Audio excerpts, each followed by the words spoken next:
Sí, no te sale la opción. Sí, perfecto, acá aparece. No, por ahora no me aparece. A ver si.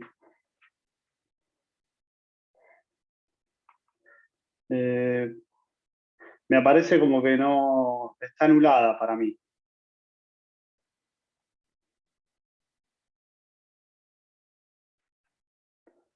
O sea, puedo apretar para compartir, pero cuando intento me dice que.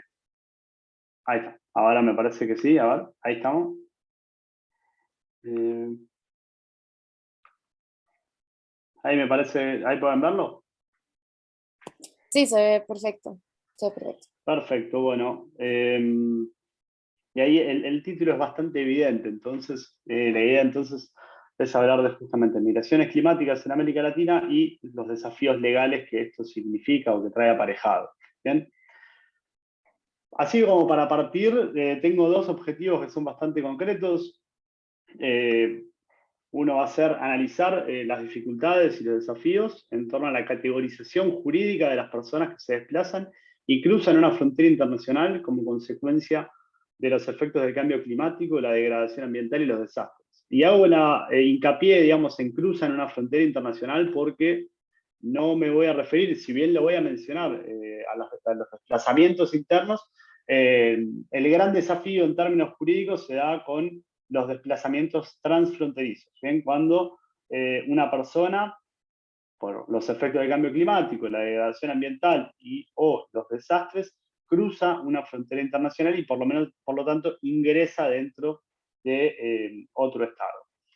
Eh, y el otro es explorar los instrumentos legales internacionales, regionales y nacionales, es decir, un análisis multinivel, tanto de hard law como soft law, que inciden en el tratamiento jurídico de las migraciones climáticas internacionales. Y una aclaración acá también, cuando hablamos de hard law, vamos a estar hablando de instrumentos jurídicos que son vinculantes para los estados que los ratifican.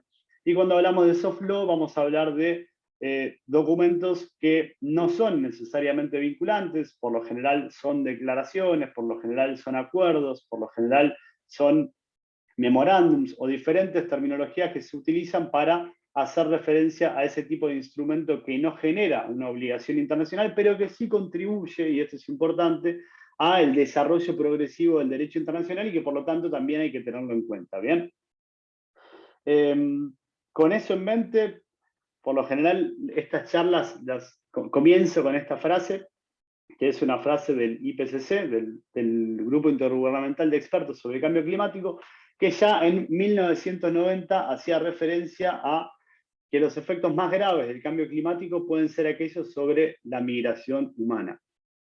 Y me gusta partir de esta frase porque, de cierto modo, da cuenta de que la temática es relativamente reciente, porque estamos haciendo referencia al primer informe de evaluación y del año 1990, digamos, no hace mucho tiempo atrás. Pero al mismo tiempo me parece injusto decir que la migración por motivos ambientales es reciente porque el ser humano migró desde tiempos inmemoriales, como suele decirse, por diferentes motivos. Puede ser por la violencia, por la persecución, por el racismo, incluso por cuestiones religiosas, ¿no? Si analizamos a las religiones, en todas nos vamos a encontrar con éxodos, con persecuciones y con desplazamientos humanos, pero también por los efectos del medio ambiente. Pero aún así, recién en 1990, por primera vez, en el primer informe del panel intergubernamental de expertos sobre el cambio climático, se hace referencia a esta vinculación entre el cambio climático y la migración, y en parte eso puede ser porque previamente habían habido ya unos primeros avances en la temática. Por lo general se suele decir que en 1976 Lester Brown hace referencia a los refugiados ambientales en un trabajo académico. También se suele citar a Essam El-Inawi, un académico egipcio, que en el año 1985 hizo un informe para el Programa de Naciones Unidas para el Desarrollo y donde también hace mención a los refugiados ambientales como aquellas personas que van a verse desplazadas por los efectos del cambio climático, la degradación ambiental o los desastres también. Así que vamos a estar tratando una cuestión relativamente reciente que tiene obviamente condimentos históricos muy claros y que en cierto modo, ya entrando en el siglo XXI, representa, o combina, mejor dicho, dos de los desafíos principales que, según Naciones Unidas, el siglo XXI va a acarrear, como son, por un lado, la migración y por el otro lado, el cambio climático. Así que yo por eso siempre digo que soy medio un TikToker, un influencer, porque trato estos temas así tan específicos que tienen como cierta relevancia, cierta actualidad, me hace sentir al día, por lo menos, ¿no? Bueno, ¿por qué urge entonces hablar de esta temática? Y sobre todo vincular a la migración climática que en la región en la cual pertenecemos, América Latina y el Caribe. Porque hay razones suficientes para hacerlo, ¿no? Cuando analizamos los datos de América Latina y el Caribe, vamos a encontrar demostraciones evidentes de que la región es altamente vulnerable al cambio climático, a la degradación ambiental y a los desastres. Hay diversos informes que hacen referencia a eso. Ahí en pantalla pueden ver algunos, por ejemplo, que en 2019 se menciona que es la segunda región a nivel global más propensa a desastres. Después, que desde el año 2000 hasta el año 2019 hubo 152 millones de personas latinoamericanas y caribeñas afectadas por un total de 1.205 desastres. También referencias que dan cuenta, de cierto modo, de la injusticia climática en una región altamente vulnerable, una región con personas en situación de vulnerabilidad que pueden verse afectadas por estos efectos, pero una región que al mismo tiempo solo emite el 12% de las emisiones de gases por efecto invernadero del planeta, ¿no? Es decir, una región que en su conjunto está por debajo de Estados Unidos como único país, muy por debajo de China también. Y aún así, una de las regiones más afectadas, en definitiva, por la emisión de gases por efecto invernadero.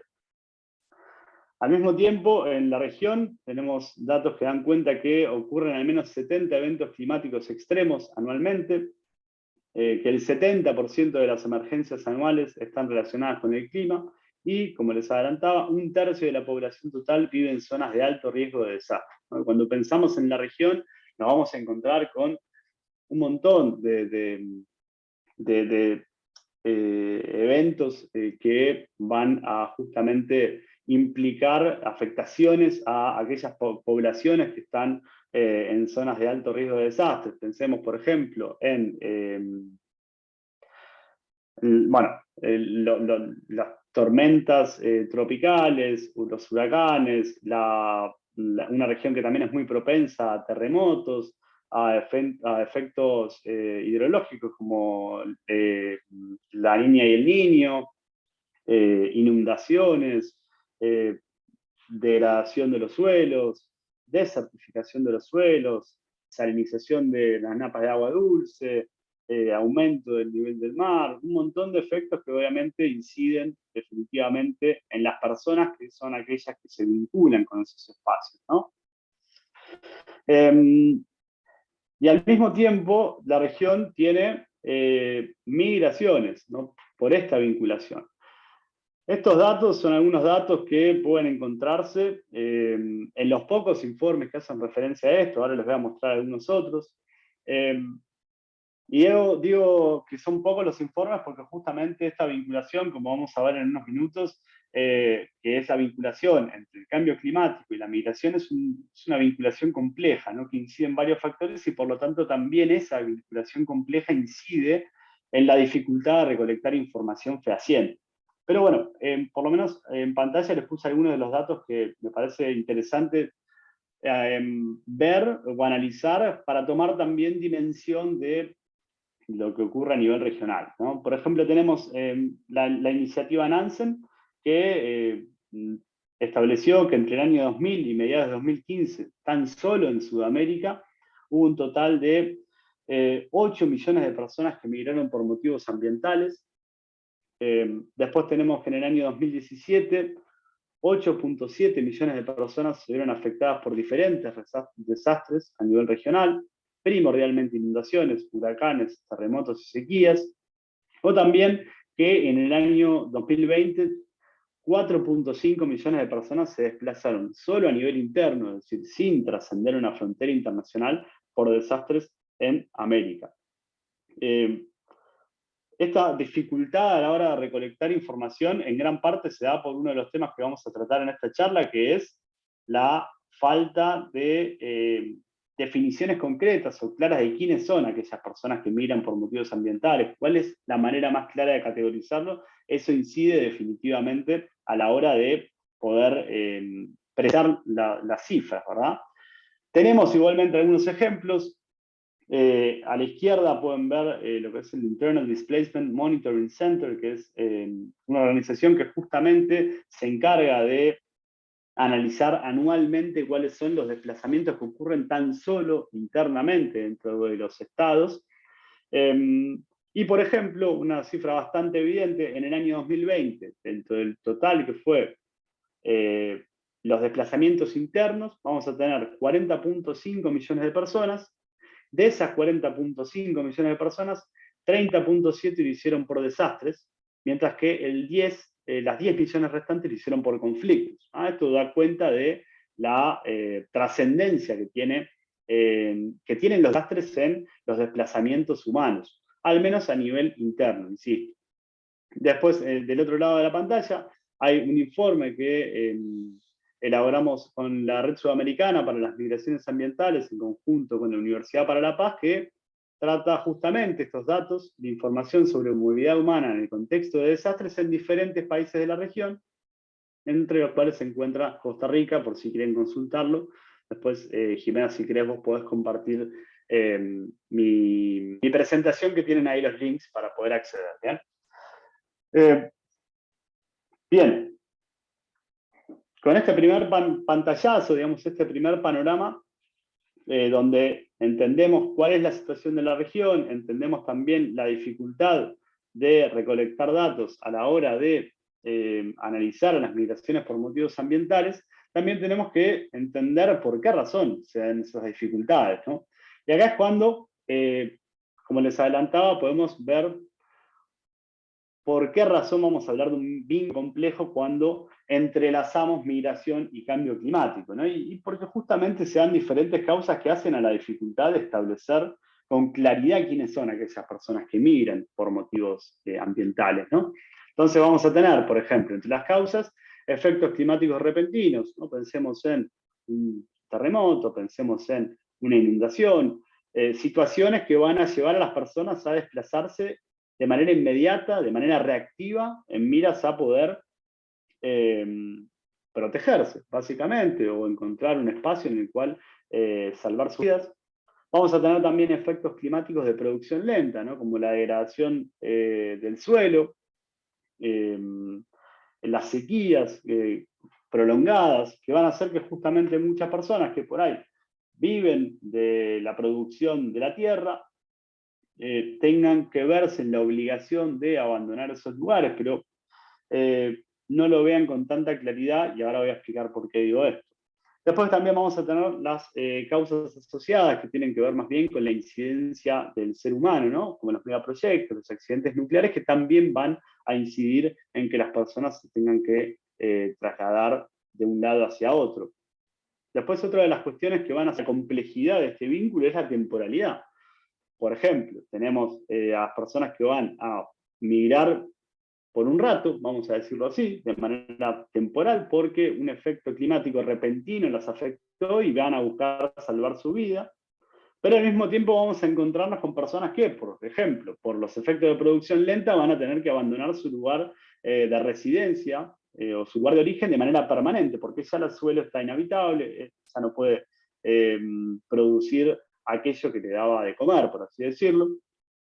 Después vamos a tener también una cuestión espacial que va a vincular al nivel interno, es decir, a la migración dentro de un propio estado, o a la migración transfronteriza, pero dentro de una región, o incluso a la migración internacional, ¿no? Como tal vez podemos ver en diferentes puntos de la región, o incluso en otras regiones, como puede ser la migración de África hacia Europa, que por lo general suele caracterizarse como invisiblemente una migración climática en muchos casos, ¿no?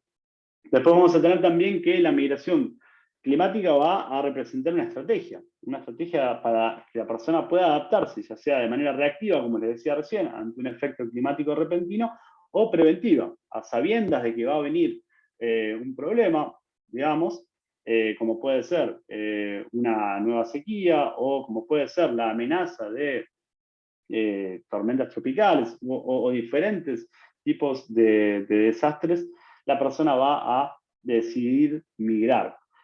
Y en todo esto, el último factor que hace esta vinculación todavía más compleja es que en esto van a incidir, o van a, mejor dicho, amplificarse diferentes factores que van a hacer todavía más difícil poder precisar cuando una persona está migrando por motivos ambientales, ¿no?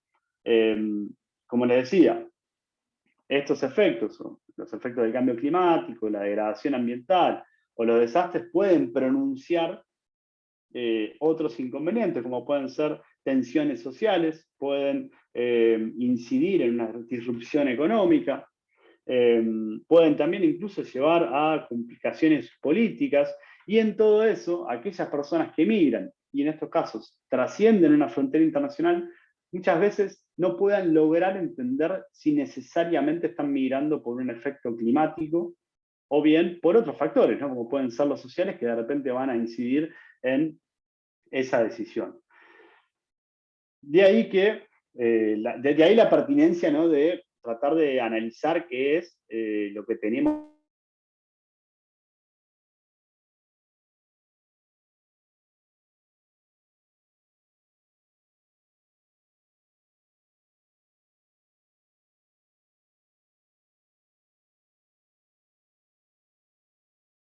definición, que es una definición, como suele decirse, de trabajo, no es una definición que no tiene ningún tipo de efecto vinculante o de obligación legal o de categorización legal, que es aquella que propone la OIM, que es la de migrantes por motivos ambientales, que hace referencia, en definitiva, a mucho de lo que venimos mencionando, ¿no? El movimiento de personas o grupos de personas que, debido principalmente a cambios repentinos y graduales, ¿no?, los efectos repentinos o de producción lenta en el medio ambiente, que inciden negativamente en sus vidas o en sus condiciones de vida, en los aspectos sociales, económicos, políticos que mencionábamos, se ven obligados a abandonar su lugar de residencia habitual, ¿bien?, es decir, de manera forzada, o deciden hacer, vamos a decir en estos términos, de manera voluntaria. Le digo entre comillas porque siempre vamos a hablar de un efecto forzado invisibilizado muchas veces, ¿no?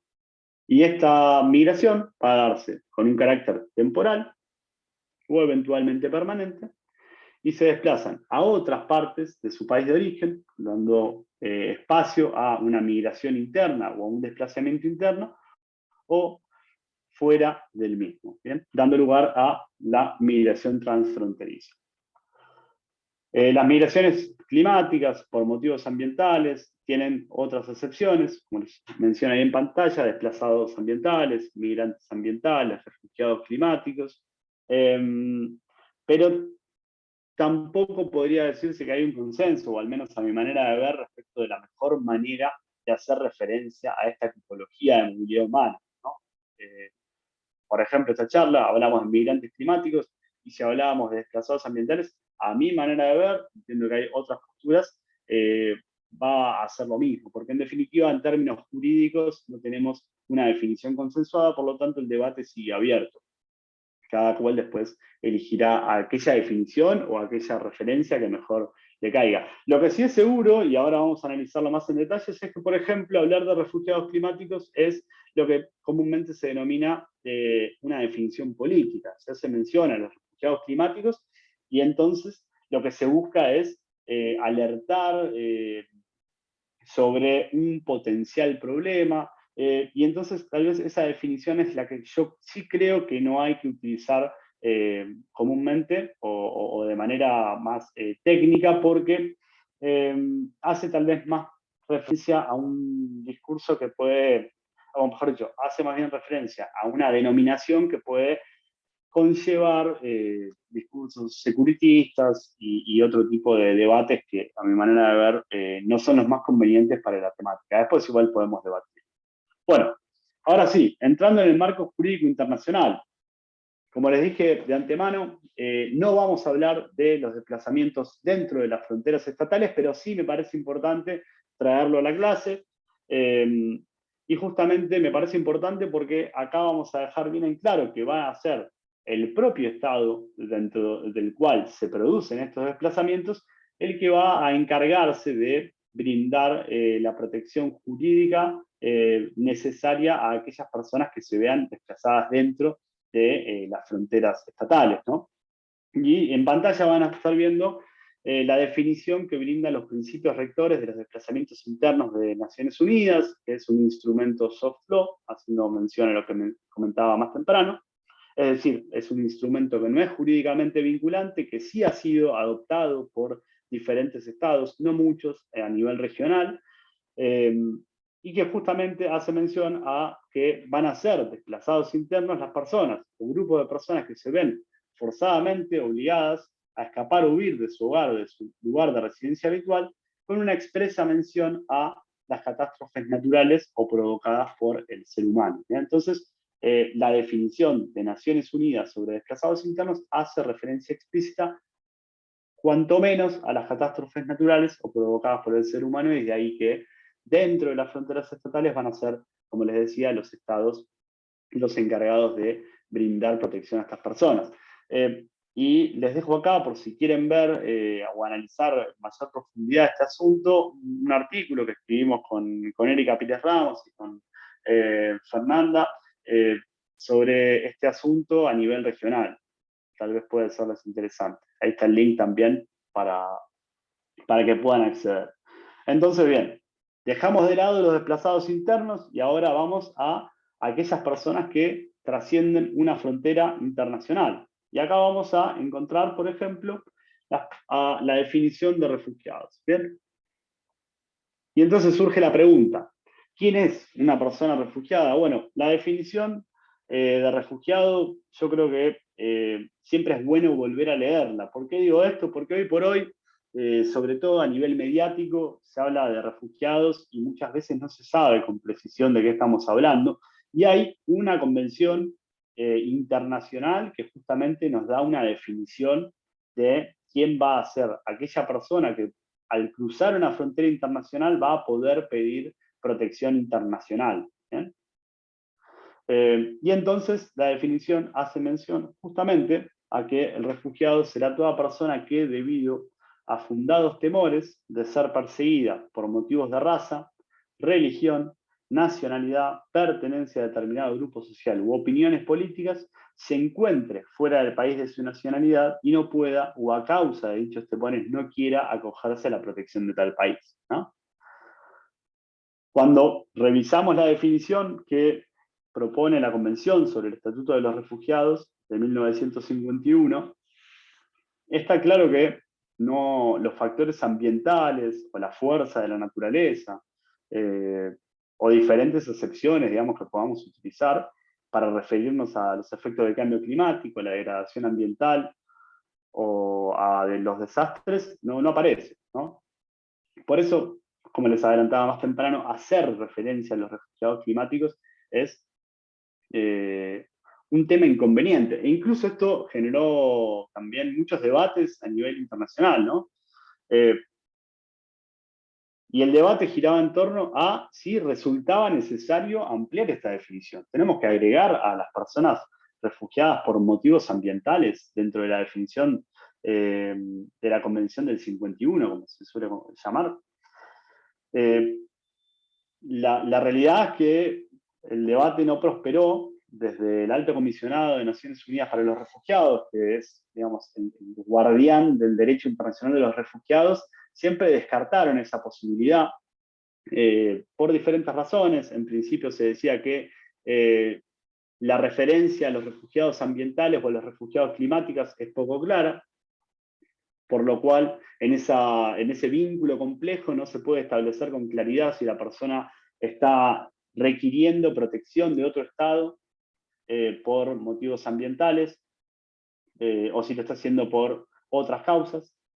También se dijo que tenían que buscarse alternativas se propusieron, por ejemplo, les digo algunas, ¿no? Pero entre muchas otras, una de las propuestas era que el Consejo de Seguridad de las Naciones Unidas se hiciera responsable, se hiciera cargo de aquellas personas que se ven obligadas a cruzar una frontera internacional por motivos ambientales y buscan protección de otro Estado. Se propuso, por ejemplo, realizar una nueva convención específica para refugiados ambientales, similar a la Convención contra la Tortura de las Naciones Unidas del año 84. Se propuso también hacer un anexo a los principios rectores de los desplazamientos internos, una manera de tener en cuenta también a las personas que migran o que piden protección internacional por motivos ambientales. Y así muchas otras propuestas. La verdad que ninguna prosperó. Pero aún así, y creo que esto es interesante, porque da cuenta un poco del pulso, ¿no? Del pulso del debate a nivel internacional. En el año 2020, el ACNUR, como les mencionaba, el Alto Comisionado de Naciones Unidas para los Refugiados, elaboró un informe que se denomina Consideraciones Jurídicas sobre las solicitudes de protección internacional presentadas en el contexto de los efectos adversos del cambio climático y desastres. Así, un nombre bien largo, como les gusta a ellos, ¿no? ¿Y por qué les traigo esto a colación? Porque esto da cuenta de que evidentemente el ACNUR no podía escapar de esta situación. Evidentemente hay personas que solicitan protección internacional como resultado de los efectos adversos del cambio climático y desastres, y los estados tienen que brindar una protección al respecto, ¿no? Pero lo interesante en todo esto es que el ACNUR, digamos, un poco, yo digo por orgullo, ¿no? Porque al final del día no propone una definición, pero lo que dice es vamos a tener que brindarle protección a estas personas, hace todo un análisis de los diferentes efectos que el cambio climático y los desastres pueden generar sobre otros aspectos que sí van a demandar protección internacional. Entonces, volviendo un poco a lo que les comentaba antes del vínculo complejo, un desastre puede desatar tensiones internas dentro de un Estado, puede desatar situaciones de violencia, puede desatar persecución que genere fundados temores a las personas y las obligue a cruzar una frontera internacional y pidan entonces la condición de refugiados, ¿no? Entonces, lo que hace el ACNUR básicamente es vincular aquellos efectos derivados del cambio climático y los desastres como una alternativa para poder garantizar a las personas la protección internacional sin alterar, por así decir, la definición de refugiados de la Convención del 51. Y ahí, como dice, como resultado de estos impactos negativos del cambio climático y las catástrofes, combinados con las vulnerabilidades sociales, las personas pueden verse obligadas a abandonar su país y buscar protección internacional. Les propongo que lo lean, si es que tienen ganas, para ver los diferentes escenarios que plantea la ACNUR y los diferentes escenarios donde justamente de manera subrepticia va a poder ingresar la definición, insisto, entre comillas, de refugiados ambientales dentro de la Convención del 51 y por lo tanto la obligación de los estados de brindar protección internacional a quienes se ven desplazados por el cambio climático y desastres. Bueno, después, saliendo, digamos, del hard law de los refugiados y estas obligaciones internacionales, sí también hubo avances, sobre todo a partir del Pacto Mundial para la Migración Segura, Ordenada y Regular, de diciembre del 2018.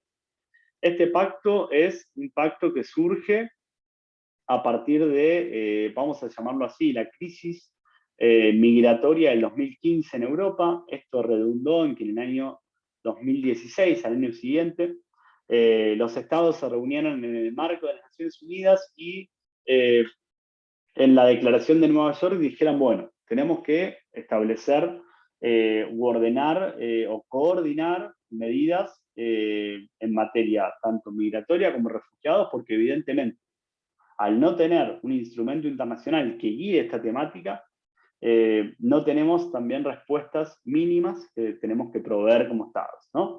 Y entonces el asunto de las migraciones por motivos climáticos o ambientales fue uno de los que tal vez tuvo más preponderancia, digo, o no sé si preponderancia, pero sí ganó un espacio muy interesante en un instrumento de soft law, es decir, un instrumento no vinculante, pero de mucha visibilidad, como fue este pacto, ¿no?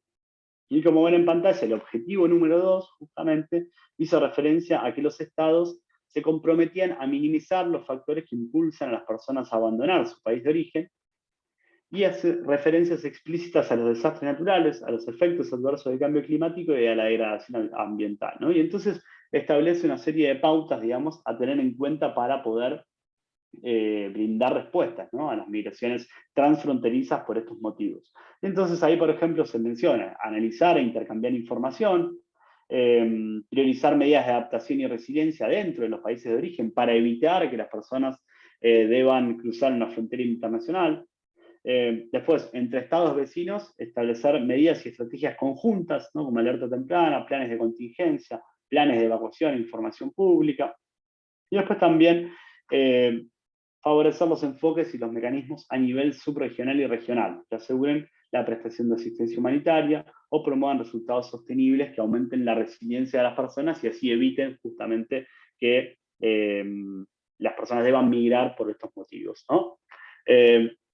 Y el pacto, digamos, tiene su seguimiento en el seno de las Naciones Unidas. De hecho, hace algunos días se dio la revisión en Nueva York, por lo cual uno tendería a pensar que el pacto mundial eh, claramente va a hacer a lo que les mencionaba más temprano, ¿no?, el desarrollo progresivo del derecho internacional y por lo tanto le va a dar más espacio en las agendas internacionales al tema de las migraciones por motivos ambientales o climáticos, ¿no? Bueno, y hay una cuestión más dentro de lo que es el marco jurídico internacional que me interesa, y en pantalla les hago referencia al Pacto Internacional de los Derechos Civiles y Políticos, otro instrumento de hard law, específicamente de derechos humanos, que obliga a los estados. El Pacto Internacional es del año 1966, entró en vigor en el año 1976, y tiene justamente un comité, que es el Comité de Derechos Humanos, que es el que se encarga de controlar el cumplimiento de parte de los estados de los derechos que garantiza este pacto, y es al mismo tiempo el que se encarga de recibir comunicaciones individuales cuando los estados aceptaron su competencia, ¿no? ¿Y qué significa esto de las comunicaciones individuales? Básicamente que una vez agotados los recursos internos, una persona no encontró respuesta a la violación de un derecho humano, puede acudir al comité para que el comité decida si el Estado que le está abnegando ese derecho humano violó o no el Pacto Internacional de los Derechos Civiles y Políticos, ¿no? Esta decisión, de todos modos, no es una decisión vinculante, pero en enero del 2020 hubo un caso muy interesante que tuvo cierta trascendencia mediática también, que fue el caso Teitiota contra Nueva Zelanda, que fue caratulado, digamos, como el caso del primer refugiado climático, del primer refugiado ambiental, así con esta referencia tan rimbombante, como le decía. Y el caso es interesante porque justamente el comité, si bien no consideró, mejor dicho, les cuento un poco el caso. El caso de Teitiota es el caso de un nacional de Kiribati que se desplaza hacia Nueva Zelanda y en Nueva Zelanda solicita ser considerado un refugiado climático, ¿bien? Un refugiado ambiental o como quieran llamarlo. Nueva Zelanda, después de analizar el caso en detalle, de manera pormenorizada y circunstanciada, resuelve que no le va a dar la condición de refugiado porque entendía que en Kiribati esta persona tenía condiciones de subsistencia dignas, básicamente. El Comité de Derechos Humanos va a decir que Nueva Zelanda no violó el derecho a la vida previsto en el artículo 7 del pacto por haber devuelto al señor Teitiota a Kiribati, porque no le considera la condición de refugiado, pero va a dejar este párrafo, que es el párrafo más resonante, ¿no? Que dice que el comité considera que sin esfuerzos sólidos nacionales e internacionales, los efectos del cambio climático en los países de origen pueden exponer a los individuos a una violación de sus derechos bajo los artículos 6 y 7 del pacto. El artículo 6 y 7 hace referencia a la integridad personal y al derecho a la vida, desencadenando las obligaciones de non-refoulement, que es la prohibición de devolver a una persona que solicita asilo en un país o en otro país donde se requiere protección. Asimismo, dado el riesgo de que un país entero termine sumergido bajo el agua, es un riesgo tan extremo, las condiciones de vida en tal país pueden volverse incompatibles con el derecho a vivir con dignidad antes de que el riesgo sea efectivo. Básicamente, lo que está diciendo el comité es: Estados, si no se ponen las pilas, si no actúan para detener los efectos adversos del cambio climático, la degradación ambiental y los desastres, tarde o temprano, el día en que devuelvan a una persona que solicita la condición, la protección internacional en uno de estos estados a su país de origen, es decir, el día que devuelvan nuevamente a un Teikiota a Kiribati, luego de que Teikiota pidió protección en Nueva Zelanda, ese estado, es decir, Nueva Zelanda, va a estar violando el Pacto Internacional de los Derechos Civiles y Políticos, porque va a estar devolviendo a esta persona en contra de un principio medular del derecho internacional de los refugiados, como es el principio de no devolución, a su país de origen, y en ese país de origen, esa persona, por los efectos del cambio climático, no va a tener las condiciones para asegurarse una vida digna. ¿Bien? Entonces es una especie de alerta que el comité hace, e incluso es también el puntapié de otros casos que están ahí pendientes de resolución, ¿no? Uno es los isleños de Torres contra Australia, que también está pendiente hace un buen rato, y donde el pacto tiene que analizar una situación, digamos, parecida a la del caso Teikiota, no igual. ¿No? Así que eso para que lo tengan en cuenta si es que les interesa seguir analizando estas cuestiones. Bueno, seguimos entonces, y ahora pasamos al siguiente nivel, del internacional al regional. Y la pregunta es, de nuevo, yo lo hago así, como bien trendy, refugiados climáticos en América Latina. Bueno, ¿y por qué hago esta cuestión? ¿Por qué hago esta pregunta? Porque justamente, así como a nivel internacional tenemos la Convención sobre el Estatuto de los Refugiados, que define quién va a ser un refugiado a nivel universal, digamos, a nivel regional tenemos una declaración que es lo que se denomina una declaración que amplía la definición de refugiados habitual. ¿Bien? ¿Por qué digo que amplía? Porque justamente cuando nosotros leíamos la definición anterior de refugiado íbamos a ver que los motivos de persecución van a ser relacionados con la nacionalidad, la raza, la religión, la pertenencia a un grupo social determinado o la opinión política. ¿Bien? Esta declaración de Cartagena sobre los refugiados de 1984 va a ampliar los presupuestos bajo los cuales se va a poder solicitar refugio en los países de la región de América Latina. Y nos va a decir que se va a poder considerar como refugiados a las personas que huyeron de sus países porque su vida, seguridad o libertad fueron amenazadas por la violencia generalizada, la agresión extranjera, los conflictos internos, la violencia masiva de los derechos humanos u otras circunstancias han perturbado gravemente el orden público. Dos cuestiones. La definición que propone la Declaración de Cartagena sobre los refugiados es una definición que apunta a proteger a las personas cuando suceden migraciones, desplazamientos masivos, ¿no? Violencia generalizada, la agresión extranjera, conflictos internos, violencia masiva de los derechos humanos.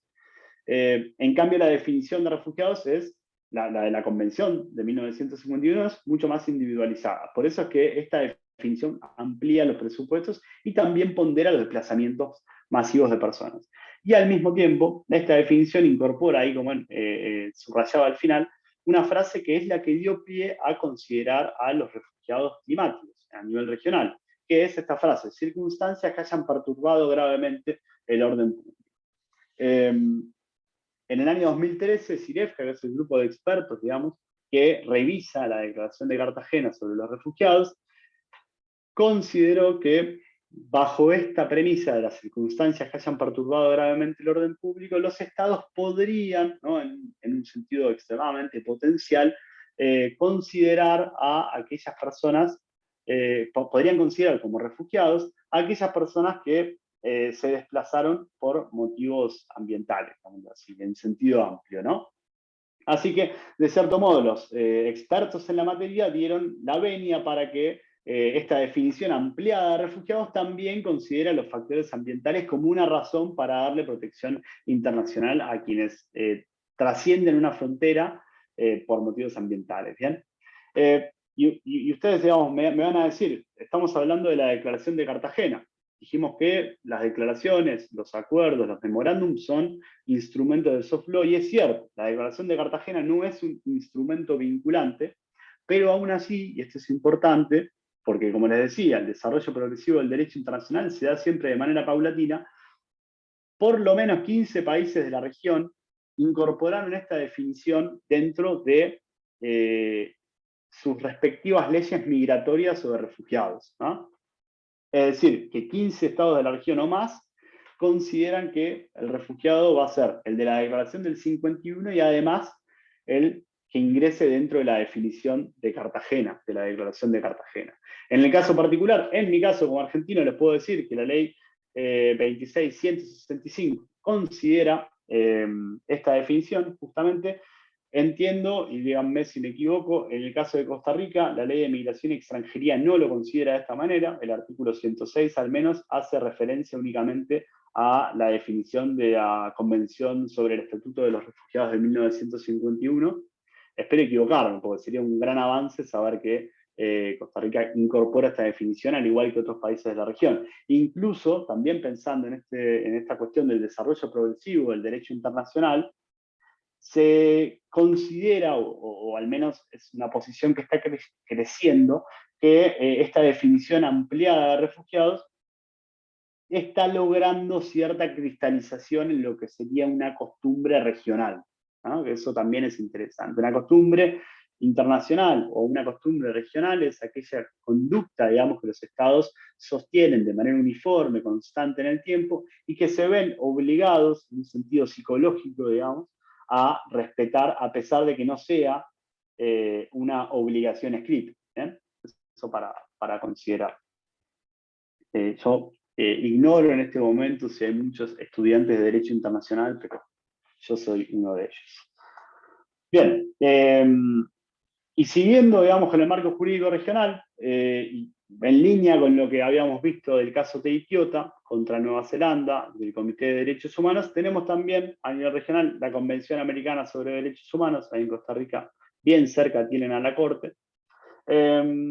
Y si bien a nivel regional todavía no contamos con un pronunciamiento muy claro ni de la Corte Interamericana de Derechos Humanos ni de la Comisión Interamericana de Derechos Humanos, sí tenemos algunos factores que nos hacen suponer que las personas que cruzan una frontera internacional por motivos ambientales pueden solicitar protección de otro Estado, ¿no?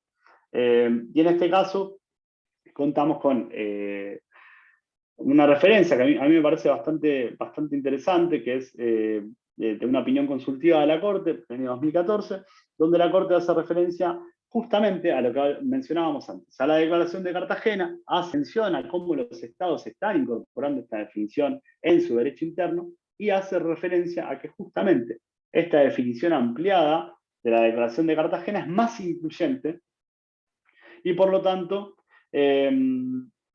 permite suponer que los estados pueden llegar a brindar la condición de refugiados o la protección como refugiados a personas cuya necesidad de protección internacional es evidente, ¿no?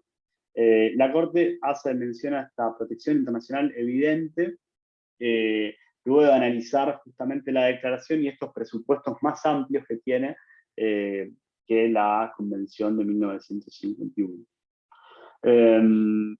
Y después, por otra parte, bueno, la Corte Interamericana tiene otros pronunciamientos que también de manera indirecta podrían complementar a esta idea de la protección internacional como resultado de un desplazamiento ambiental. también hace bastante referencia a lo que es el principio de no devolución que les mencionaba más temprano, que es la prohibición de un Estado de devolver a una persona a aquel país del cual está yendo. En breve, de hecho, con el Instituto Interamericano de Derechos Humanos vamos a presentar un informe que puede ser interesante en ese sentido. Y justamente en ese informe también lo que hicimos fue analizar lo que hizo al respecto, digamos, las referencias a las migraciones climáticas o ambientales de la Comisión Interamericana de Derechos Humanos, ¿no? Y la Comisión también tiene, sobre todo, informes que hacen a la cuestión. Mencioné tan solo este, en el que hace referencia al término migrantes ambientales, donde explica justamente las causas que motivan la migración desde, a través y hacia México, en un informe del año 2013, y hace justamente mención a el alto impacto que tienen los desastres naturales en la región de Centroamérica. Me parecía pertinente traerlo. Después de ese año 2013, o mejor dicho, después de este informe, la Comisión Interamericana al menos no volvió a utilizar la definición de migrantes ambientales en ninguno de los informes que analizamos.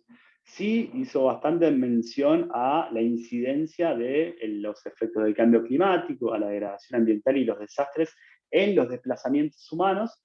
Y hace poco la Relatoría Especial de Derechos Económicos, Sociales, Culturales y Ambientales, que se llama REDESCA, también elaboró una resolución de emergencia climática, que es emergencia climática, alcance y obligaciones interamericanas sobre derechos humanos, creo que ese es el nombre, donde explícitamente tiene un párrafo dedicado a cómo los estados deben abordar el tratamiento de aquellas personas que cruzan la frontera internacional y solicitan permanecer producto de los efectos adversos del cambio climático, básicamente. Así que a nivel regional también se ve que hay un avance en la temática. Incluso hay diferentes referencias, declaraciones, instrumentos de soft law que dan cuenta que el debate está vigente.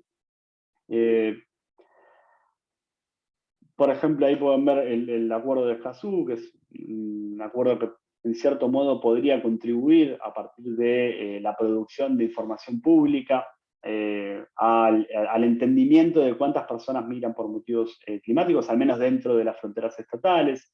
La declaración y plan de acción de Brasil, que justamente se realizó para celebrar los 30 años de la declaración de Cartagena, también hizo referencia explícita a las migraciones climáticas, a los refugiados, o a las personas que se desplazan por motivos ambientales. Y así tenemos estas definiciones que ven en pantalla, que de cierto modo, de una u otra manera, cada cual fue tratando el asunto, ¿no? Después, otra cuestión interesante es el tema de los marcos jurídicos regionales. Y esto, así para pasar revista brevemente, los acuerdos de integración regional que justamente favorecen la libre circulación y residencia de los nacionales de los estados parte o asociados a estos acuerdos, son una alternativa, digamos, de protección complementaria cuando se piensa en aquellas personas que cruzan la frontera nacional de un estado hacia otro, ¿no?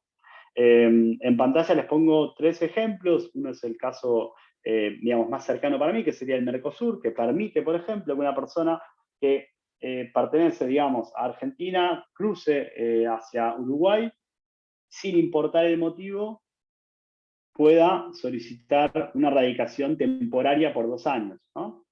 Del mismo modo, la Organización de los Estados del Caribe Oriental es tal vez la más interesante en ese sentido, porque justamente se encuentra en una región que es muy propensa a huracanes, muy propensa a tormentas tropicales y demás, y ya ha demostrado ser bastante eficiente, por lo menos para garantizarle a los nacionales de estos estados trasladarse de una isla hacia la otra y no tener ningún inconveniente en ingresar a otro estado para poder permanecer de manera reactiva justamente cuando sucede uno de estos desastres, por ejemplo, ¿no? Y así estos acuerdos de integración regional, junto con los acuerdos de libre circulación y residencia, pueden ser pensados como una alternativa a la hora de buscar la protección de otro Estado, ya sea temporaria o permanente, producto de la migración ambiental, ¿no? También a nivel regional, contamos con estas dos conferencias que ven en pantalla. En el caso de Costa Rica, forma parte de la Conferencia Regional sobre Migraciones, Argentina, Conferencia Sudamericana sobre Migraciones.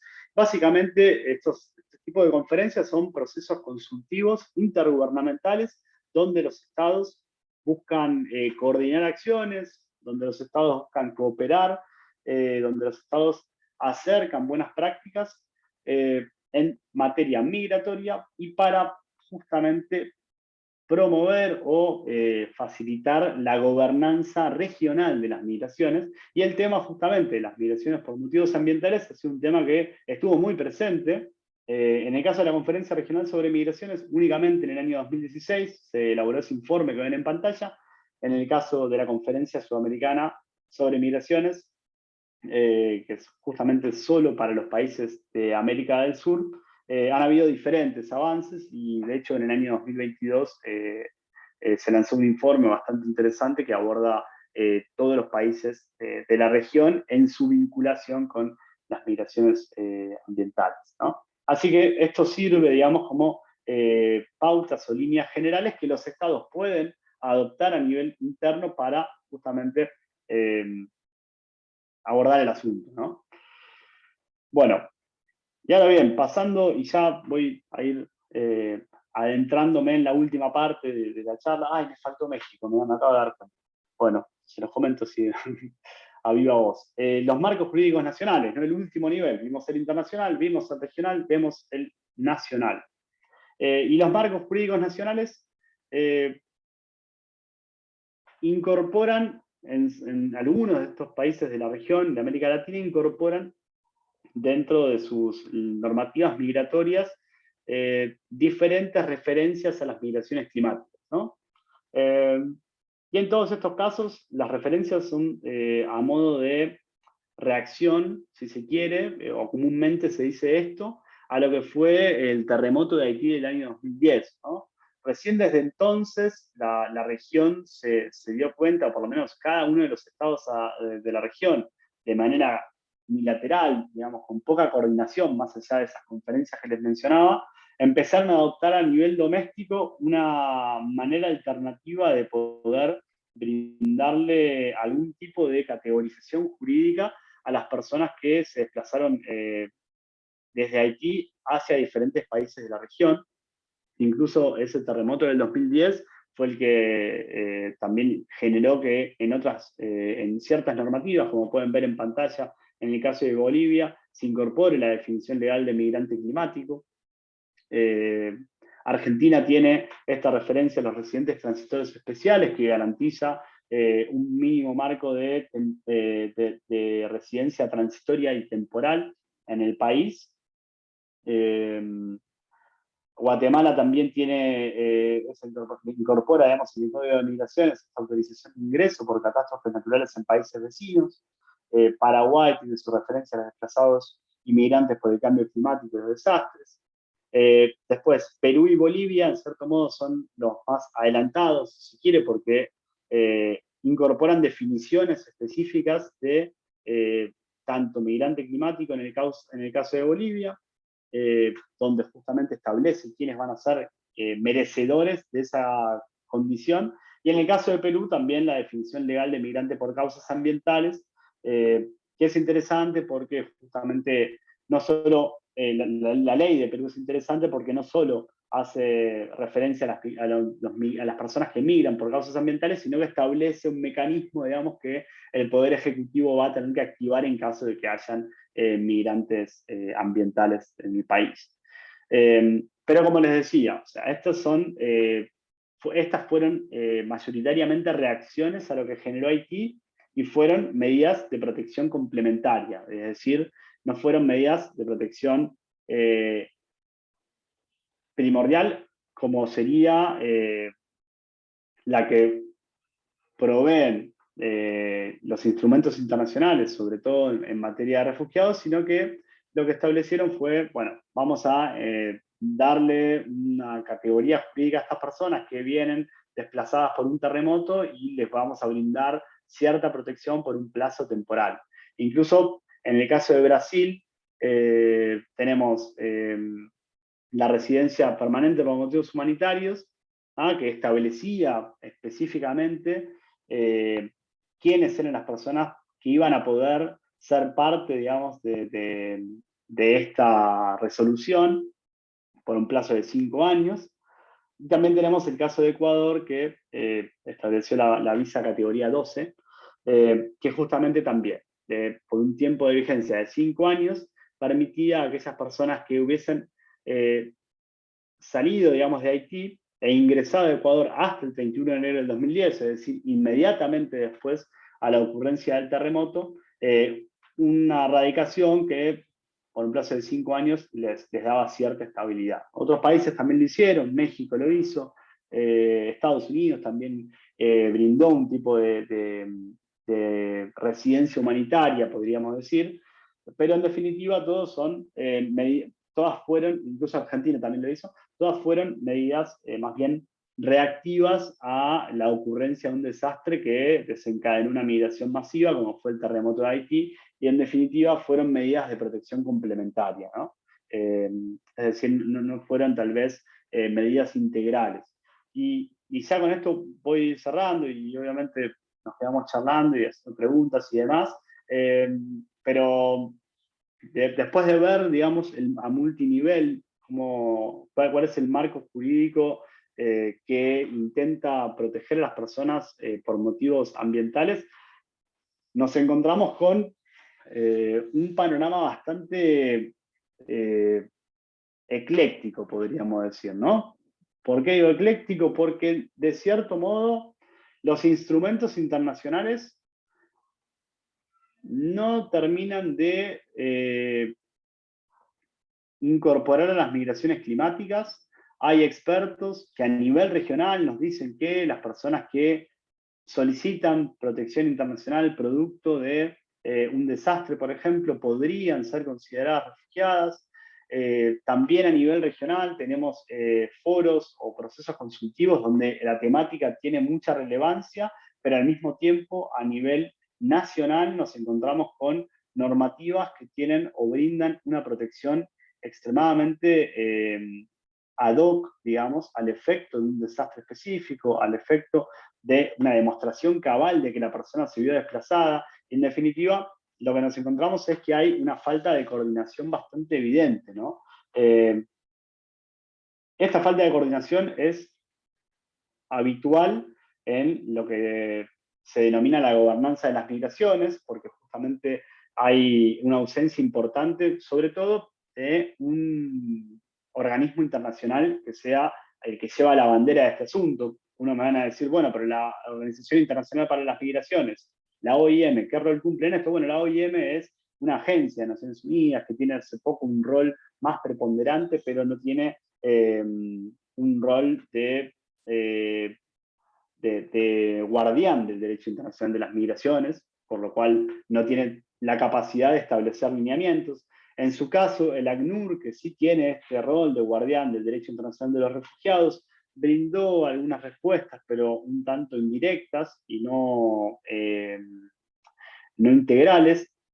Y al final, como les decía, lo que nos encontramos son que en el multinivel tenemos parches, tenemos posibilidades de brindar cierta protección jurídica a las personas que cruzan una frontera internacional por los efectos del cambio climático, la degradación ambiental o los desastres, pero no tenemos respuestas integrales, ¿no? Tenemos lo que sería permisos para establecernos en otro país, sí, pero no tenemos respuestas que consideren todo el ciclo de desplazamiento, no tenemos respuestas para en definitiva, para poder garantizarle a aquellas personas ya no solo el establecimiento en otro país, sino un tratamiento que les permita eventualmente volver a su país de origen o retomar sus lugares de residencia, ¿no? Entonces, termina siendo el panorama un poco desafiante, ¿no? Justamente porque nos obliga a considerar todo lo que hemos visto para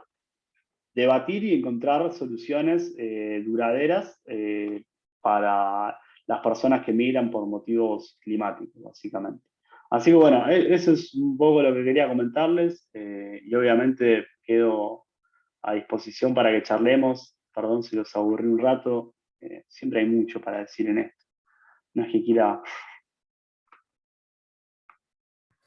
Muchísimas gracias, Ignacio. No, yo creo que todas las personas que se conectaron, yo creo que todos estamos de acuerdo en que fue una exposición súper bonita y de hecho, o sea, ya varias personas me escribieron por privado que es bastante pertinente.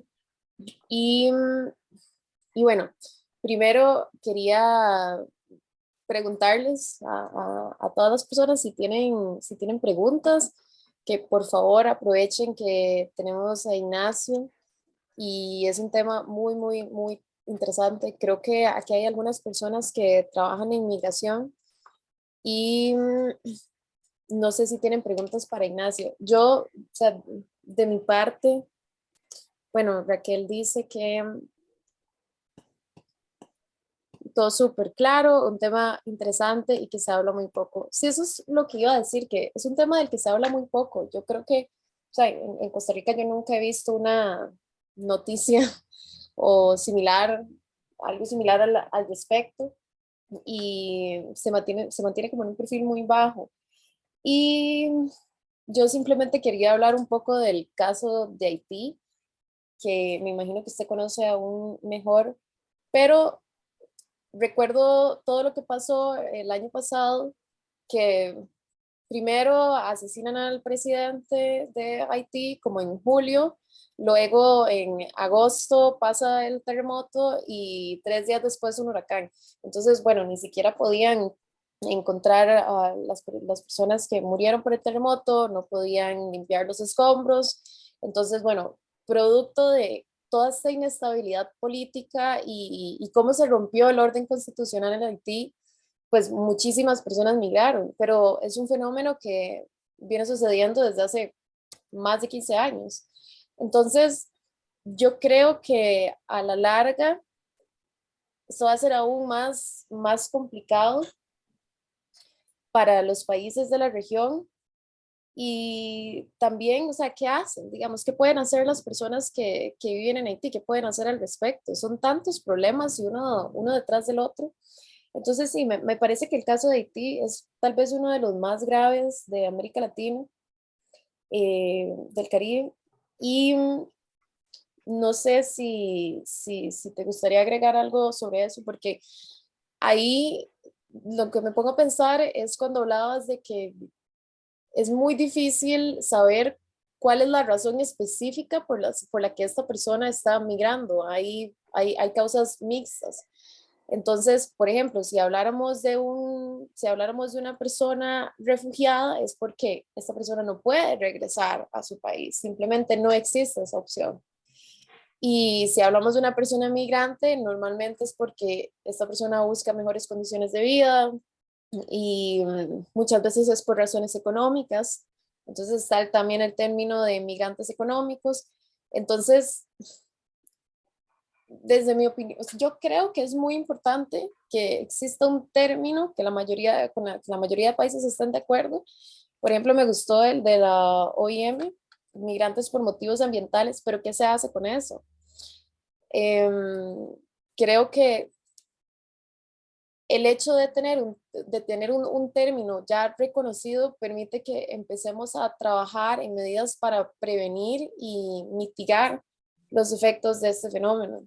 Más allá de decir, ok, bueno, vamos a meterlos en la categoría, vamos a meter a estas personas en la categoría de personas refugiadas o vamos a meter a estas personas dentro de la categoría de migrantes económicos. Entonces, el hecho de que tengan su propia categoría puede ayudarnos a crear mecanismos de prevención que de hecho el año pasado yo hablaba con Erika para un trabajo y, y ella me decía que tal vez uno de los aspectos más importantes que se debe abordar con el tema de las migraciones climáticas es la prevención y adaptación in situ. Y no sé, por ejemplo en Costa Rica, en la zona de Cahuita, que está muy, muy, muy erosionada y no sabemos como qué efectos vaya a tener eso a largo plazo, o Punta Arenas, que también la zona costera de Punta Arenas se va a ver bastante afectada por el cambio climático, cada vez perdiendo más, como más tierra. Y bueno, ese es mi comentario que se volvió un poco largo, pero en síntesis es que para mí es muy importante que exista un término reconocido para que podamos trabajar activamente en medidas de prevención y adaptación. O sea, nada hacemos.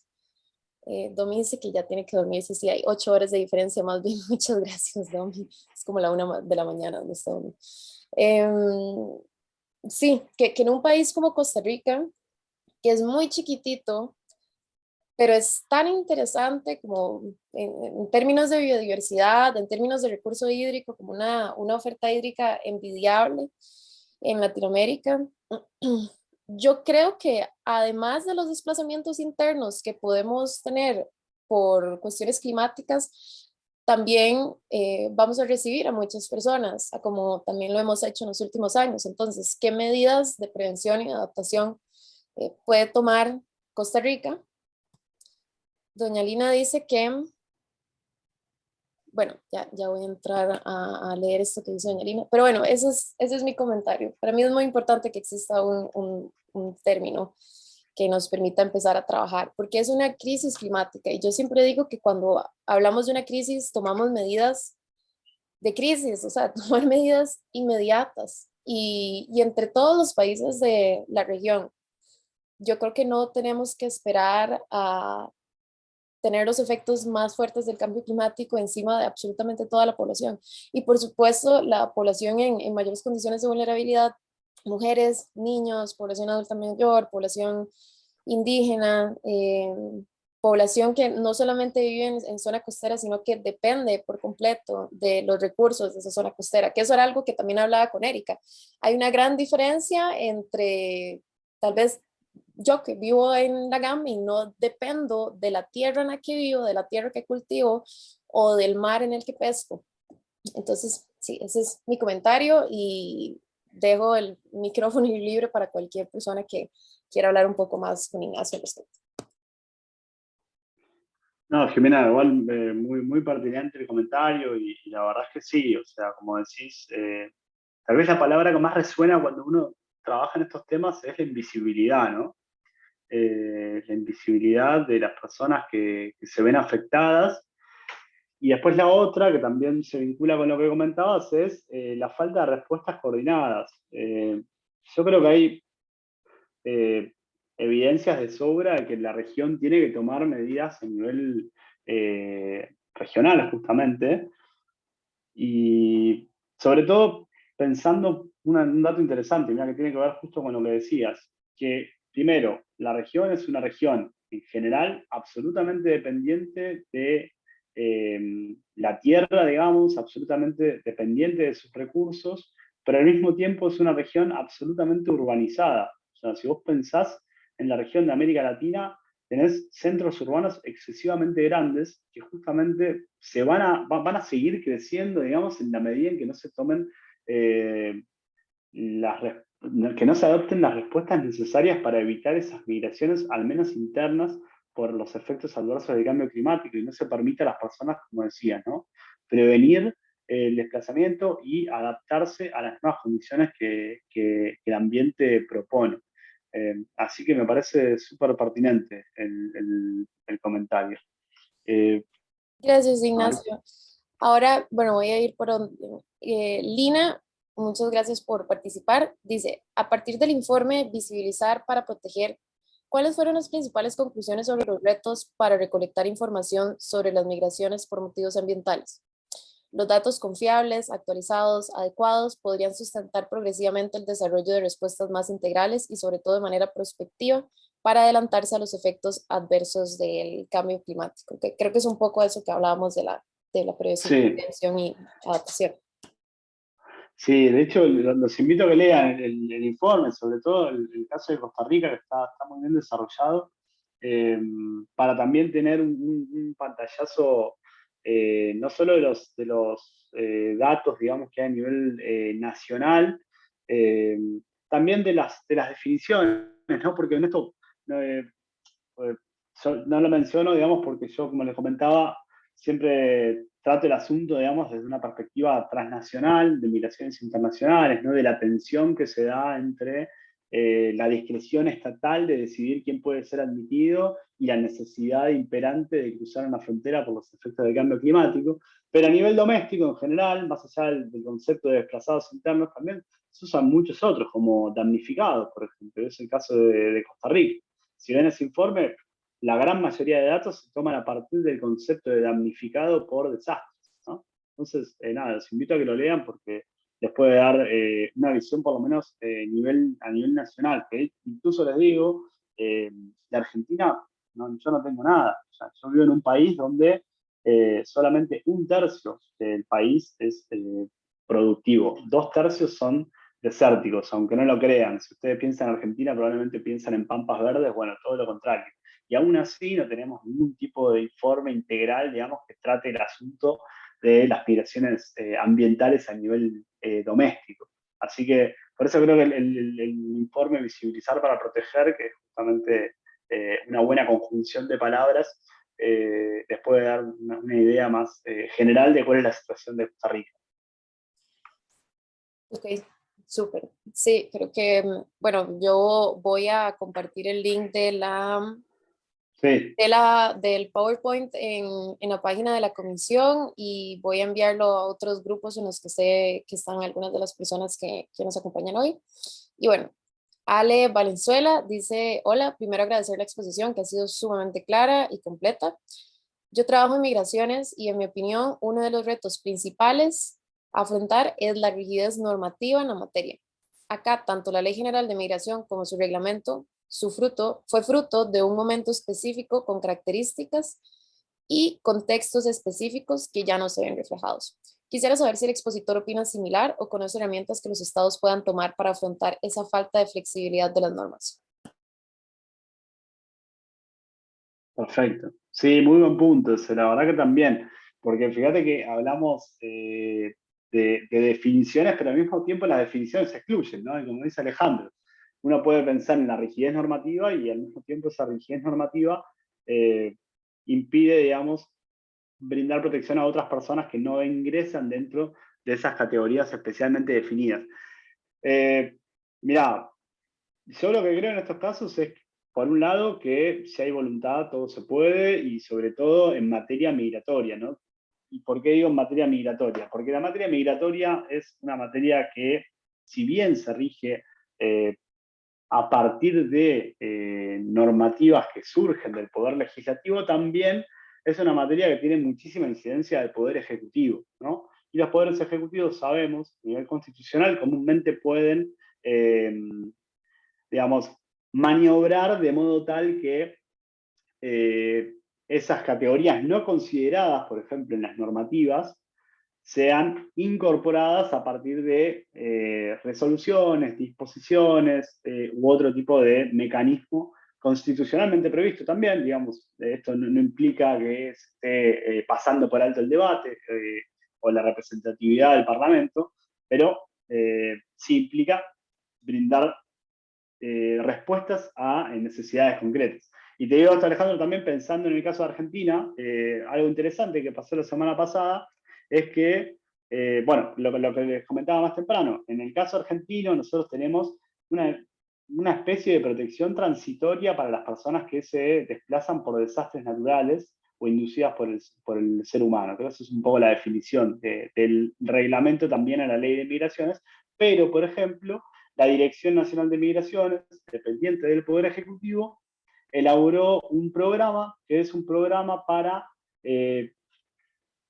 brindar, es un poco extraño el programa, pero en definitiva lo que apunta es a brindar respuestas a personas que migran por desastres socionaturales, así dice, primordialmente de Centroamérica y de México, para que vengan a Argentina y tengan una protección o mejor dicho, una residencia de 3 años. ¿tá? Esto no está previsto en la ley de migraciones, no está previsto en su reglamentación.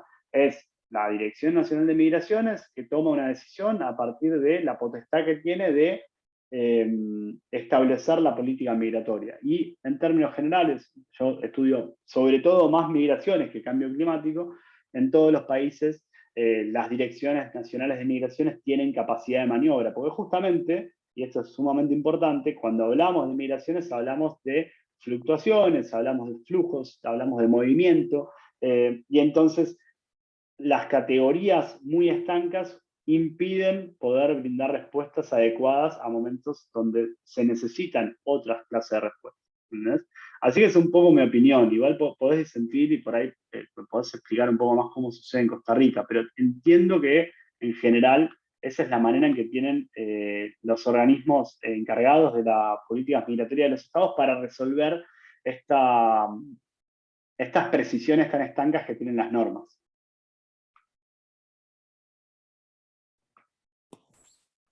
Gracias, Ignacio. Sí, Ale, no sé, Ale, si quieres responder algo o pasamos a la siguiente pregunta. No sé si te gustaría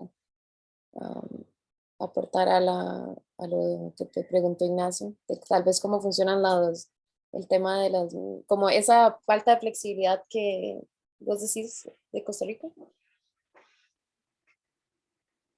O pasamos a la siguiente pregunta. Ah, ok. Dice Ale que le encantaría ponerse en contacto con vos. Entonces, Encantado, sí, claro, obvio que sí. ok. Dejé mi correo, si lo querés lo pongo acá de vuelta, por las dudas. Sí, dale. Eh, Muchas gracias, Ale, más bien. Ok, Sebastián González dice, hola, en primer lugar, agradecer por la exposición tan clara y completa. Yo trabajo en la Asamblea Legislativa de Costa Rica con la diputada que es actualmente presidenta de la Comisión de Derechos Humanos. Wow.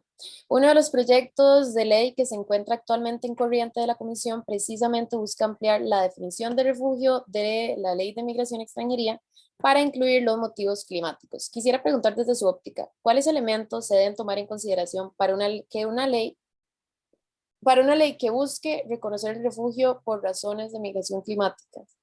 Sí, ¿cuáles elementos se deben tomar en consideración para una ley que busca reconocer el refugio por razones de migración climática? muy buena la idea de esa diputada por lo pronto y la pregunta también, muy pertinente. Bueno, mirá, yo lo que creo en cuanto a lo que son los elementos es un poco, yo creo que la definición justamente que propone la OIM, como decía Jimena, es un buen punto de partida.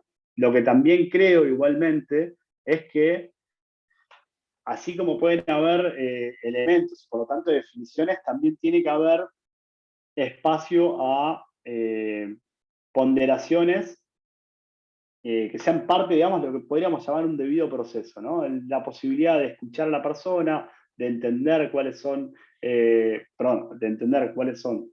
los motivos por los cuales esta persona migró, cuáles son las afectaciones que sufrió y también entender las razones por las cuales esta persona no puede volver a su país de origen o de residencia habitual, ¿no? Entonces, creo que así como tiene que haber una definición, y en el caso de la OIM puede ser una buena definición, también tiene que haber un espacio donde esa definición se vea complementada por la posibilidad de escuchar a la persona y entender más allá de lo que podría ser más evidente, que es un desplazamiento por motivos ambientales, las cuestiones que están detrás de ese desplazamiento, ¿no? Y por qué esta imposibilidad de volver, por qué esta necesidad de protección internacional, ¿no?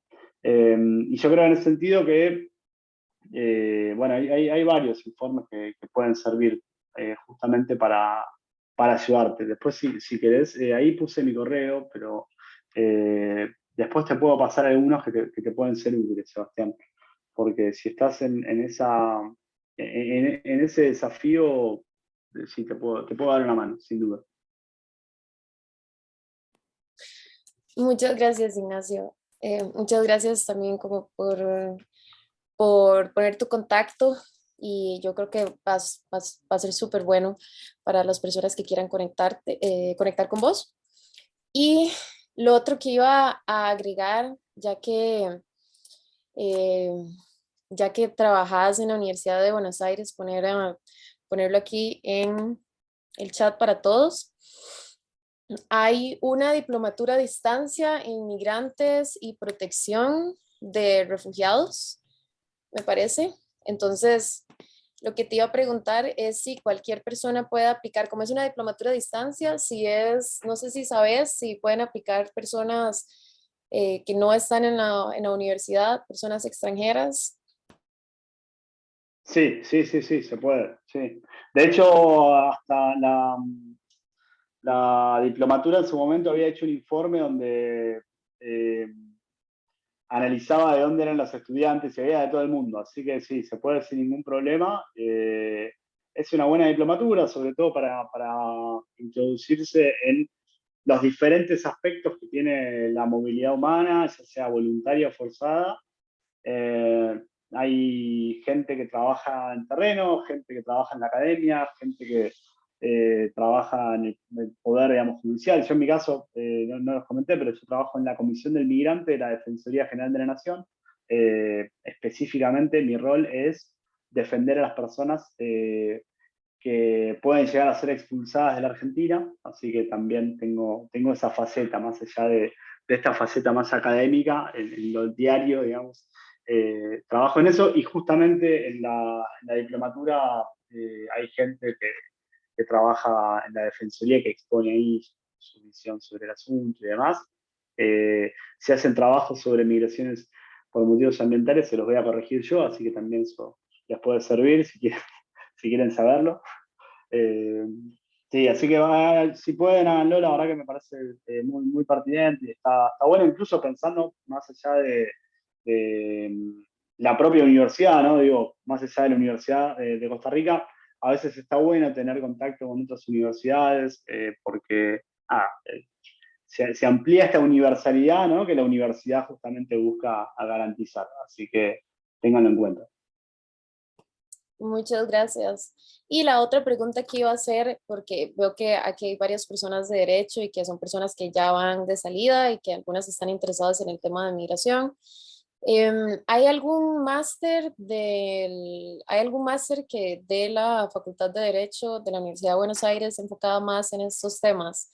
Creo que hay un máster en Derecho Internacional de los Derechos Humanos, creo que se llama así, pero no sé si hay alguno enfocado más en, bueno, yo creo que eso es bastante amplio, ¿verdad? Y después uno se podría enfocar más si le interesa en el tema de migración, pero no sé si Sí, hay alguna oferta de maestría que se acerque más a estos temas o a, por ejemplo, derecho ambiental. bueno, Mm, mira, específicamente en la UBA de migraciones o movilidad humana en general, no hay un máster. Está, como decís, el máster de Derecho Internacional de los Derechos Humanos, que, como decís, también uno puede enfocarse en temáticas migratorias o ambientales si a uno le interesa. En lo particular, yo, por ejemplo, hice la maestría en Relaciones Internacionales en la UBA y prácticamente todos mis trabajos giraron en torno a la protección internacional de personas o a la movilidad humana. Eh, Hay uno que también es muy interesante, que es la especialización en migración y asilo, que es de la Universidad Nacional de Lanús. Y es interesante porque el director es Pablo Seriani, que hoy por hoy es integrante del Comité de Trabajadores Migrantes de Naciones Unidas. Es una persona que realmente no solo aprecio, sino también considero un gran profesional en la temática. Y es una diplomatura a distancia. Creo que tiene dos instancias presenciales que son optativas, porque obviamente no se puede asegurar que todas las personas que la estudian puedan presentarse en Buenos Aires, pero está muy interesante. Así que, si quieren, se los pongo acá, especialización. Y después, en materia ambiental, sí, también en la Facultad de Derecho, creo que hay hoy por hoy una diplomatura que también es bastante buena. Y que se las recomiendo eso también. Es bastante reciente, un poco más reciente que la de Migrantes y Protección de Refugiados. Mm. Muchas gracias, Ignacio. Bueno, para todas las personas, en el chat puse esta diplomatura a distancia de migrantes y protección de refugiados. Hay tiempo de inscribirse del 5 de abril al 15 de junio, o sea, ahorita termina. Y los otros dos links son de los másters que ofrece la Universidad de Buenos Aires. Y en segundo lugar, esta especialización que nos acaba de mencionar Ignacio de la Universidad de Lanús en migración y asilo desde una perspectiva de los derechos humanos, que suena chidísimo también. Isabel tiene la mano levantada. Hola, buenas tardes. Bueno, agradecer por la charla, la disfruté un montón. Yo no soy estudiante de Derecho, pero bueno, hace un tiempo había visto el documental de Kiribati, de DW, y me llamó demasiado la atención. Fue sorprendente la articulación de parte de la comunidad y ver a los niños como súper conscientes de cambio climático y demás. Entonces siento que ellos como comunidad de verdad están dando lo máximo. Entonces mi pregunta viene no relacionada tal vez como a propiamente la migración, sino como también si uno puede hacer, porque ellos de hecho en ese documental externalizan que no quieren migrar de su país, ¿verdad? Yo entiendo que tal vez esté al alcance de uno, pero ellos no quieren dejarlo. Entonces me pregunto como, ok, ¿existe alguna organización? Lo desconozco por no ser de derecho, digamos, ni nada. ¿Existe alguna organización o algo así que pueda dictar como algunas otras normativas a nivel mundial? O sea, ¿hay algo como que uno pueda hacer que no sea referente propiamente a la migración? Aunque sé que es el tema de la charla, entonces no sé la pregunta, pero bueno, por ahí va. Muchas gracias. Gracias, Isabel. Y sí, súper interesante. Sé de qué documental hablas, la verdad que está muy bueno. Bueno, desde ya, saliendo, digamos, de la cuestión migratoria, creo que el organismo hoy por hoy que más fuerza está haciendo en el sentido de combatir la crisis climática es las Naciones Unidas y sobre todo a partir de la Convención Marco de Naciones Unidas para el Cambio Climático, que justamente estaba buscando desde el año 92 en adelante acuerdos para que los estados puedan avanzar en minimizar las emisiones de gases de efecto invernadero, en obligarse, digamos, a cumplir determinadas metas de emisión de carbono, y a una multiplicidad de medidas que justamente buscan combatir los efectos adversos del cambio climático, la degradación ambiental, los desastres, siempre en miras a lograr lo que justamente la comunidad de Kiribati, como vos mencionás muy bien, busca, ¿no? Que es permanecer en su lugar de pertenencia, permanecer en el lugar en el que tienen sus costumbres, su cultura, sus ancestros, su historia. Así que yo diría que es justamente la agenda climática de Naciones Unidas aquella que está intentando eso, y dentro de esta agenda climática sí hay también el grupo de los pequeños estados insulares del Pacífico Sur, que en lo particular son tal vez los abanderados en exigir respuestas más inmediatas y más urgentes, porque son justamente los estados más afectados, ¿no? Son estados que son atolones, que en muchos casos ven cómo año tras año el nivel del mar aumenta y ellos pierden no sé, las napas de agua dulce, por ejemplo, o pierden terrenos que eran adecuados para la producción agropecuaria, y así sucesivamente, ¿no? Así que tal vez dentro de todo este universo de estados, son justamente los estados del Pacífico Sur los que mejor organizados están en este combate contra la crisis climática, y en el marco de Naciones Unidas, ¿no? Entiendo, entiendo. No, muchas gracias. Sí, no, es que de hecho cuando Jimena dijo lo de una situación de crisis requiere aplicar las medidas de crisis, yo dije como, habrá como ellos ya están aplicando medidas, pero realmente hay como alguna más intensa, ¿verdad? Porque uno los veía y yo creando los muros, sembrando manglares, o sea, yo decía, de verdad están, o sea, de verdad hay una coacción demasiado bonita. Entonces sí, sí, pero obviamente también uno entiende como que tal vez no puede ser imperativo como la acción, ¿verdad? Ni tan urgente, porque es voluntario también de corporativas y demás. Pero muchas gracias, no, y agradezco otra vez por la presentación. No, gracias a vos por el comentario y sí, también por ahí, hoy no lo comento, pero en general, hoy no lo comenté, pero en general, si hay algo de lo que trato de resaltar es este derecho a no migrar, ¿no? En general, cuando uno migra lo hace por una falta, por una ausencia, por una necesidad, y en realidad lo que habría que garantizar es primero ese derecho a no migrar, ¿no? Y en mi caso particular el cambio climático tal vez es un derecho que tiene que resaltarse aún más. Muchas gracias, Ignacio, y muchas gracias, Isa, Ana, Sebastián, José Andrés, Adriana, Celine, Emma, Carla, Saúl, Yailin, Lina, Raquel, Kaylin, que nos acompañaron hasta el final. Yo sé que, bueno, ya todos ahorita estamos en clases, en realidad, yo sé que ya a las 6 hay una clase nueva, pero tal vez, o sea, para terminar de hablar como mi último comentario y agregando lo que dijo Isabel, es que, no sé, también para las personas que, no sé si en algún momento llevaron Interpúblico con Macaya, con Ariana Macaya, especialmente el 2, ella nos había puesto a ver un documental sobre,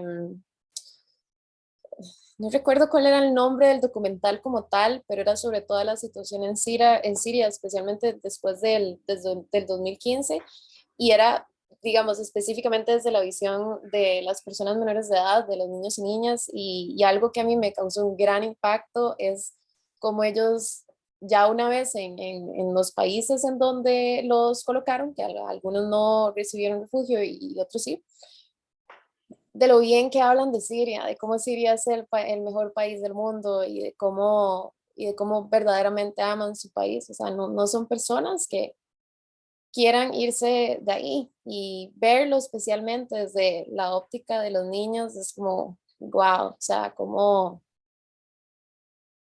ellos primero tienen que aprender a adaptarse inmediatamente. De hecho, algo súper bonito que también se muestra en el documental es como una vez que la familia se traslada a Bélgica, por ejemplo, el chiquito empieza a hablar súper rápido el idioma y más bien termina enseñándole a los papás. Entonces, bueno, es un proceso de adaptación más fuerte para los papás, y para los niños como que tienen esa capacidad de adaptación un poco mejor que la de los adultos, pero sí es muy bueno, muy bonito, como agregando lo que decía Isa, que no, ellos no quieren irse de su país y que lo siguen viendo con ojos de amor. Y bueno, muchas gracias a todas las personas que se conectaron. Yo me imagino que aquí hay muchos que quieren hacer esos estudios de posgrado en derechos humanos, en derecho ambiental, en migración, y bueno, y tal vez alguno hace la tesis sobre migraciones climáticas, que ya hay una tesis en la U de migraciones climáticas que la hizo una chica que se llama Karen Selmira en el 2017, y ella de hecho hace una propuesta de proyecto de ley y propone un término. Entonces, por si alguno tiene que hacer un trabajo de investigación o quiere hacer su tesis en eso, ya tienen el contacto de Ignacio, que me estoy usando de la confianza, pero estoy segura de que en cualquier momento en el que él esté disponible y ustedes quieran hacerle una consulta, pues es una persona de autoridad en el tema, como también las demás personas miembros de Resama. Y aprovecho para invitarlos a que sigan la página de Resama y que sigan el trabajo de investigación que ellos hacen, que es bastante importante para toda la región. Bueno, Jimena, muchas gracias también a vos, gracias por el espacio, por estar acá escuchándome hablar bastante. Bueno, nada, alentarlos también a que se involucren en estas temáticas, que son temáticas urgentes, donde justamente es tal vez la juventud la que tiene que ser la abanderada, ¿no? La responsable de alzar la voz, porque desde nosotros, y yo me voy a incluir porque siento que soy joven todavía, depende del futuro, ¿no? Así que, bueno, quedo en contacto, ahí ya les pasé mi correo, y sigamos charlando cuando quieran, a disposición para futuros encuentros. Muchísimas gracias, Ignacio, y muchísimas gracias de todo corazón a todas las personas que se conectaron, que yo sé que tienen exámenes, trabajos, de todo, y sacaron tiempito para compartir con todos nosotros. Entonces, muchas gracias. Nos vemos. Gracias. Hasta luego. Buenas tardes, A gracias. ustedes que estén bien. Chao, Chao. chao. Gracias. Placer.